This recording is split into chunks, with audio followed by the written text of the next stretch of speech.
قل من كان عدوا لجبريل فإنه نزله على قلبك بإذن الله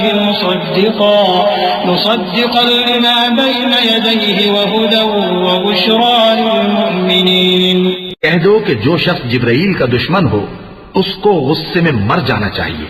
کیونکہ اس نے تو یہ کتاب اللہ کے حکم سے تمہارے دل پر نازل کی ہے جو پہلی کتابوں کی تصدیق کرتی ہے اور ایمان والوں کے لیے ہدایت اور بشارت ہے۔ من كان عدوا لله وملائكته ورسله وجبريل وميكال فإن الله عدو للكافرين ولقد أنزلنا إليك آيات بينات وما يكفر بها إلا الفاسقون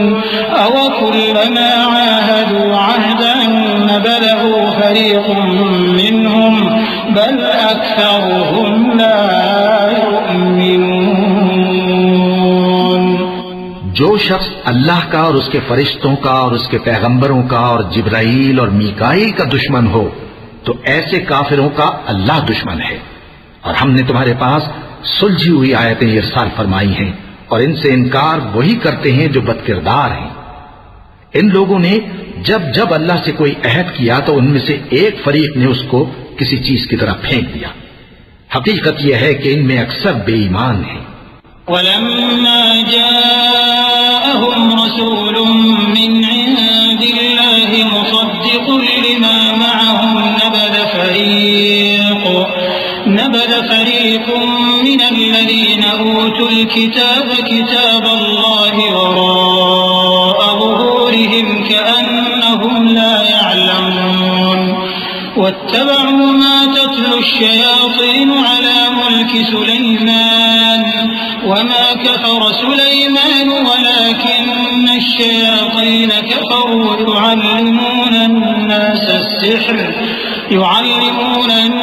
السحر وما أنزل على الملكين ببابل هاروت وماروت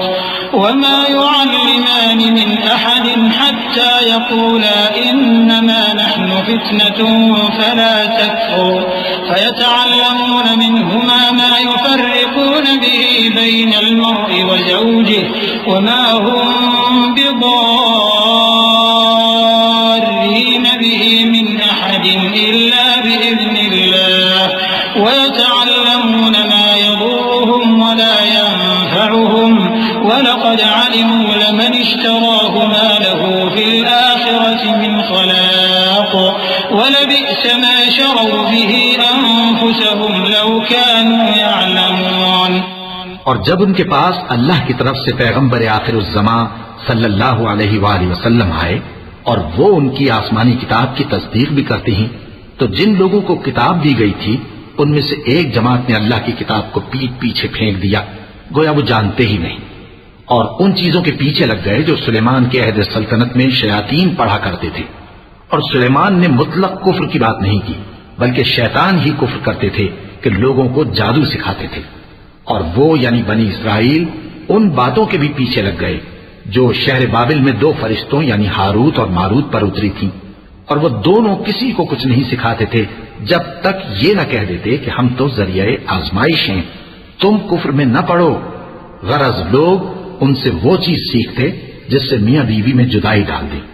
اور اللہ کے حکم کے سوا وہ اس چیز سے کسی کا کچھ بھی نہیں بگاڑ سکتے تھے، اور کچھ ایسے منتر سیکھتے جو ان کو نقصان ہی پہنچاتے اور فائدہ کچھ نہ دیتے،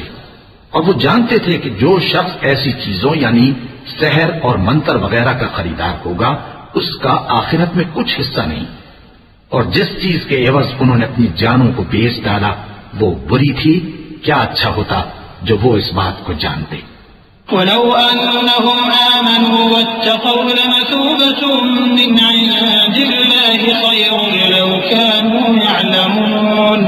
اور اگر وہ ایمان لاتے اور پرہیزگاری کرتے تو اللہ کے ہاں سے بہت اچھا صلہ ملتا، کیا اچھا ہوتا جو وہ اس سے واقف ہوتے۔ اللہ اللہ اللہ اللہ